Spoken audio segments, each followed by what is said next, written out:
All right, welcome back, everybody, to the SilmFilm script discussion for season 2, episode 13, the finale of episode series season 2. I got very English there and called it a series, but it's a season because I'm an American. American. So, anyway, this is the finale. Be We got a here lot or to do. don't. Yeah, be here or don't, exactly. That But be here. That's the better is choice. Phantasmagorical. Anyway, so before we get into all the things that we have to do today, we want to talk a little bit about Myth Moot 4, which will be taking place this June, 1st through the 4th. As the only person who on this panel who has been there, Marie, why don't you tell us a little bit about Myth Moot? Myth Moot is a conference happening outside DC this June, 1st through 4th, and this will be the 4th one. The previous ones have all been focused mostly on Tolkien, but with other fantasy and sci-fi topics. And the call for papers is open until the end of February. So I don't know what Professor Corielson is planning to do with SilmFilm at Myth Moot, but he did announce the beginning of SilmFilm at Myth Moot 3.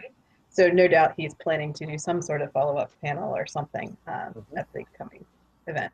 But that's not announced yet, so. Okay. Also, but it'll I'm be fun. looking You at, should go. yeah, You're absolutely, not giving totally. him too much credit. What's the matter? I hope you're not giving him too much credit. What, Professor Wilson? Yeah, I am sure he will do something SilmFilm related in the 4 days that we are there. Yeah. All right. If not, I will tell him that he's going to do that. There you go. That's Get on the boat here. That's what I'm like. Your fans need a follow-up. All right. Also, for got those it. who are interested, Dr. Verlin Flieger from the University of Maryland, one of the preeminent Tolkien scholars that resides in the U.S., she's going confirmed to be there. Dr. Michael Drought from Wheaton College, he will also be there. And of course, Signum University's own Professor Corielson, the Tolkien professor himself, will He has to show up. be there. He's Yeah, he has kind of. Hopefully by the no end of choice. the episode, people won't want to punch him.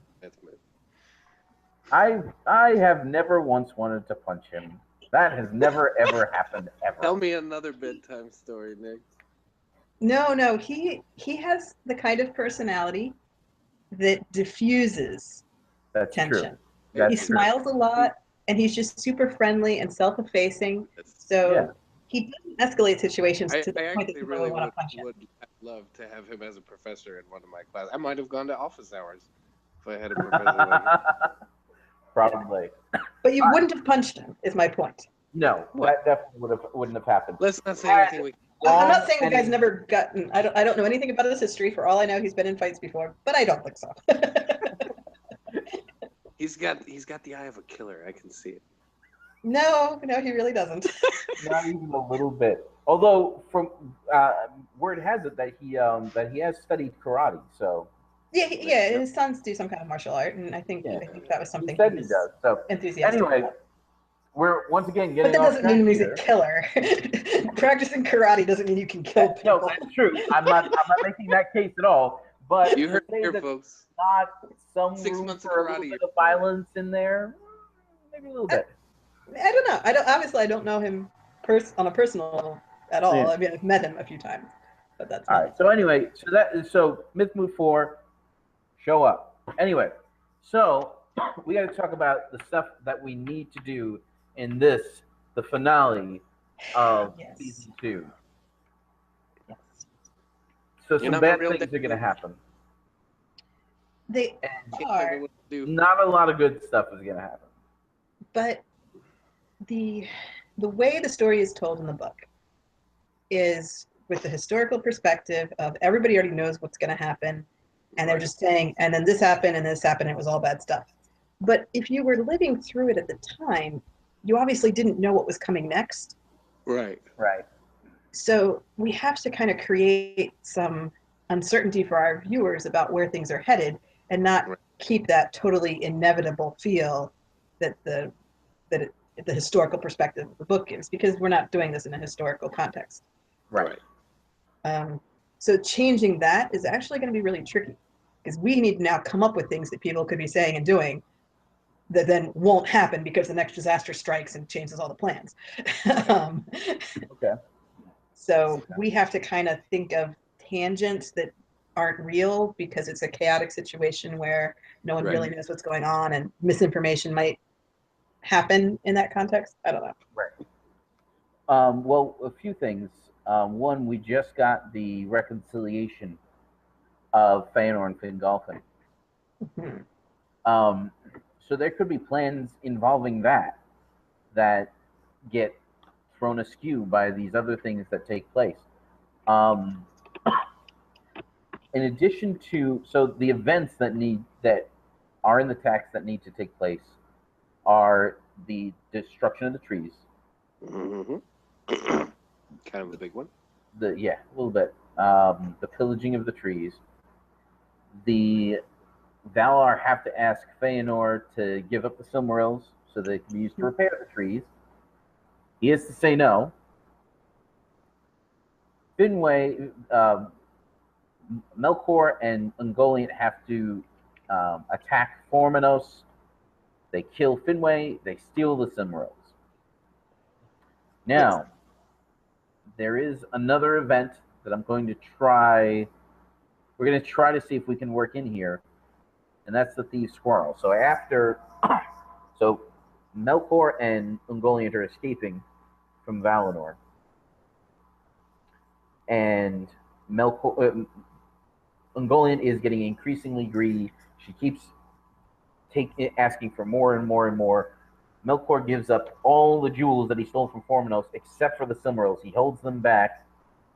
She realizes that he's holding something back and nearly kills him. He cries out, and he's rescued by his cronies from back in the day, the Balrogs. A couple other things that we need to kind of at least conceptually show. We need to show Tulkas going out after our villains, and we kind of need to figure out something that we're doing with Ulmo to show that to kind of sew up his end, because we've had Ulmo commenting on the situation with Melkor and with the elves, and we have to kind of tie that up in this episode. So, yeah, got a lot to do. I'm thinking our teaser has got to be, we got to go back to our party. Yes, I agree.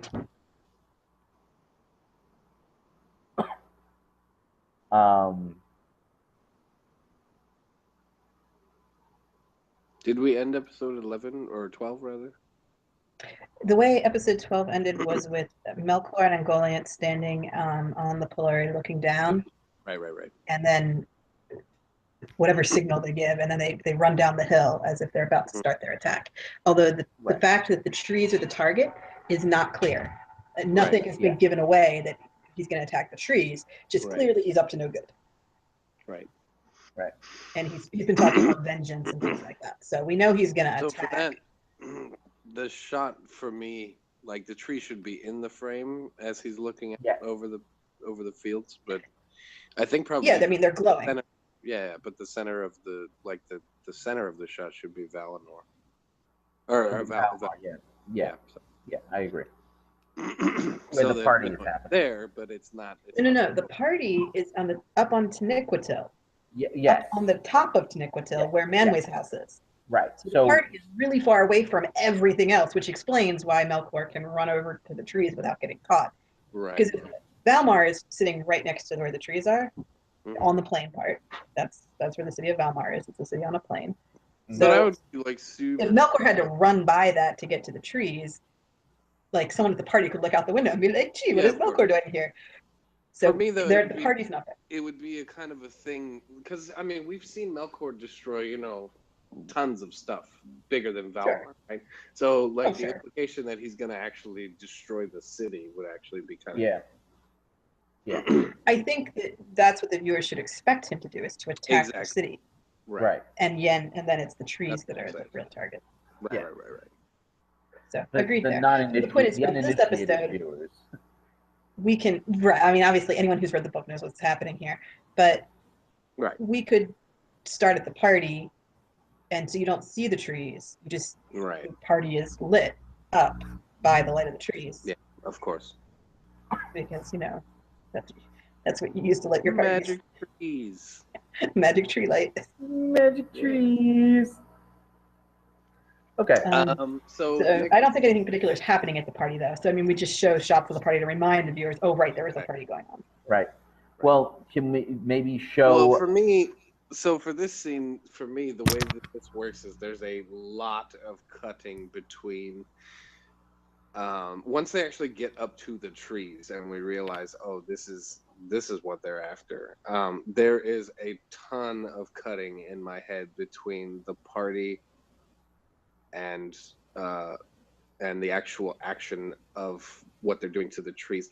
In part because I don't want it to be 100% clear. Like I don't think we're supposed to see everything that happens at the trees, right? Like, there's a reason why it's not. It's described in the book, but it's not described in excruciating detail, right? It's described pretty specifically. Yeah, but he doesn't. What's specific is sort of the violence that's done to the trees, and that I think is easy to focus on. But the particulars of how she gets from tree to tree is not real. Like all of the. We are not given a blow-by-blow description. That is correct. Yeah. But this is the Silmarillion. We're not given a blow-by-blow description of almost anything. Like even the duel between Fingolfin and Morgoth, which is one of the more detailed events, is still pretty sweeping and and then he was bright and glowing, and Morgoth was dark and scary, and then it ended badly for everyone. Well, in my recollection, the description that's given is that Melkor spears the base of the trees. Yes. And then she puts her beak or her mandibles or wherever you want to say it to the wound and sucks out. Right. So this is how this goes for me. Ungoliant is still weak and emaciated and just kind of tiny and Ungoliant does not like to be here. She is very uncomfortable with the whole situation, and she's skittish. She's skittering around. Yeah, and it's actually really unpleasant, borderline painful for her to be in the presence of such bright light, right? Mm-hmm. But when he spears the tree,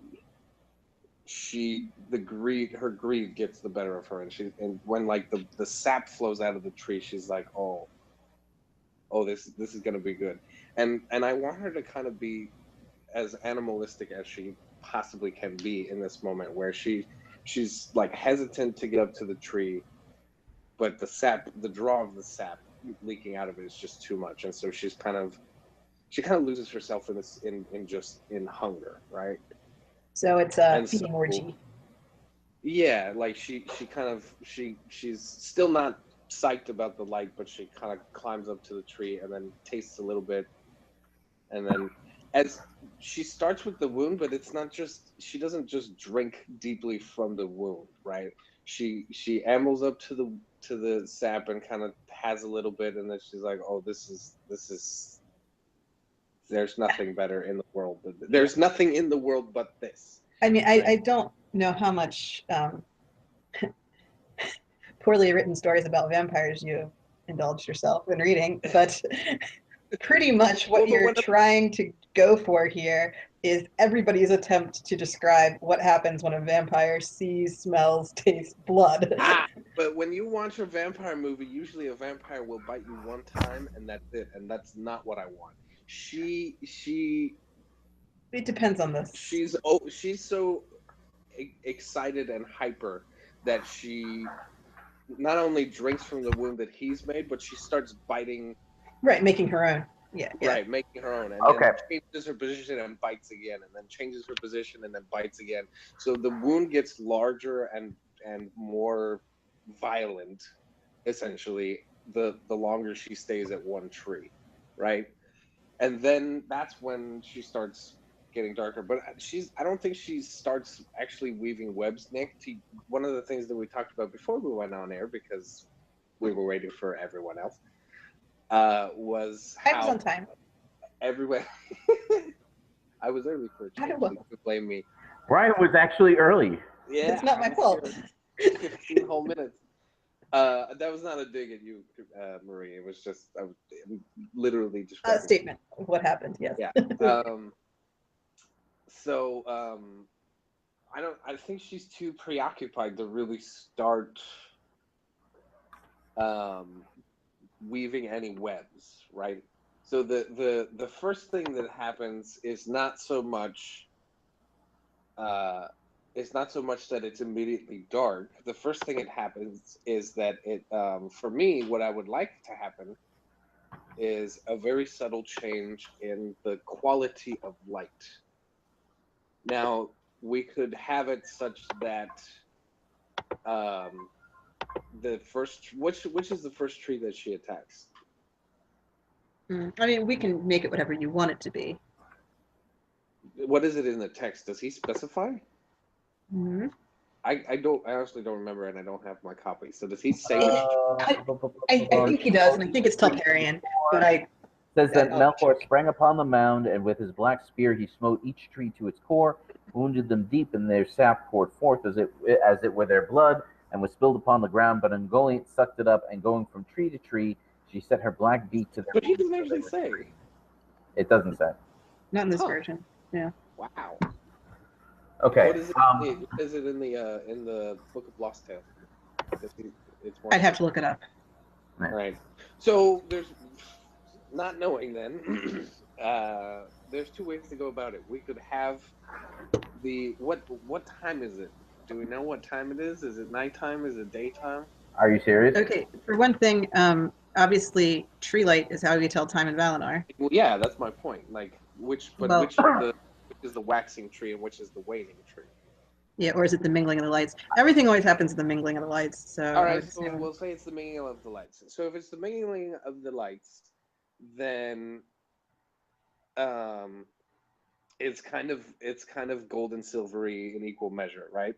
So basically what happens is the quality of the light changes such that there isn't gold or silver anymore, whichever one we decide to be the first tree to go down, right? And it's not an immediate sudden thing. For my money, the only person who should kind of realize that something is super, super wrong is Yavanna. If like we should have a moment with Yavanna where she just kind of goes quiet and is like something's not like it's not like she's physically pained by any of this, but there's a very deep sense of discomfort and unease, right? Because I can't imagine there had to have been like if anything she would have at least noticed the fact that the light is changing, right? It's like this is wrong. This is absolutely wrong. Why is it? It's supposed to be this right now. Why is it this? Right. All right. Well, a couple of things. One, we're kind of getting a little bit ahead of ourselves. So when we're going to take a break in a couple of minutes, and we'll kind of go back, and we have a few decisions about the episode itself that we got to make. All right. Two, I do like the idea, and I think that we can have at least Tulka show like kind of catch them in the like at the end of what they're doing.